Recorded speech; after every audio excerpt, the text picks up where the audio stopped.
Hey everyone, my name is Paul Kassab. I'm a story artist here at Leica Photon Creative, and today we'll be drawing Bernard the Dropbear.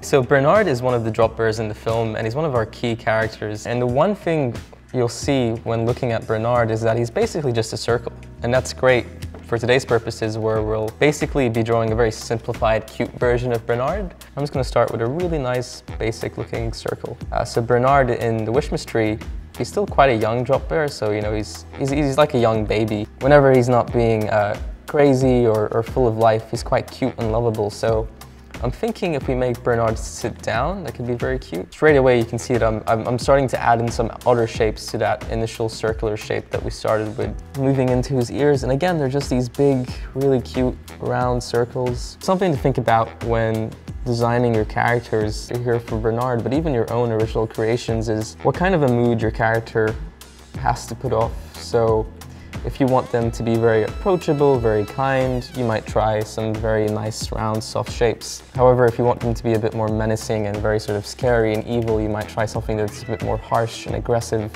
So if you think of some of the greatest cinema or animation villains, they tend to have a lot of sharp angular lines.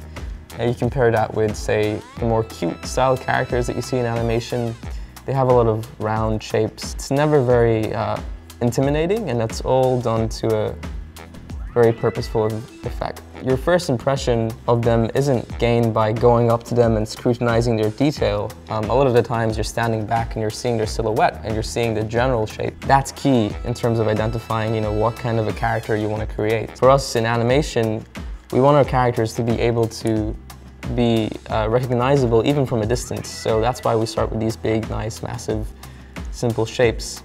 And then we go in and we start to add in some details. Cool, so now we're gonna go into the face of Bernard, which is really one of these cutest parts, because he's got like these big, massive, round, doughy eyes. You know, feel free to exaggerate the proportions of your characters. Although in animation, more often than not, we draw from real life. So, you know, if you think of a cute cat that you see on the street, it's definitely cute when you draw it, but it can be cuter if you just make the ears bigger or even the eyes bigger. So with Bernard's mouth here, I'm just going in and placing in these really basic sort of lines. Awesome, so I've mentioned that Bernard is a baby and he's quite young, so something that I might want to do to show that he is very sort of animalistic is maybe add a bit of drool coming out of his mouth.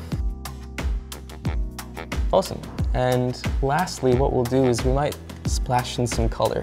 And at this stage of your sketches, you don't have to be as neat, feel free to be as messy as you want. We're just trying to communicate what kind of color they have. With Bernard, he's just this big, fuzzy, lovable bear. And last but not least, we'll make sure to sign off on this drawing. Cool. All right, everyone, that's how you draw Bernard from the Wishmas Tree, and we'll catch you later. See ya.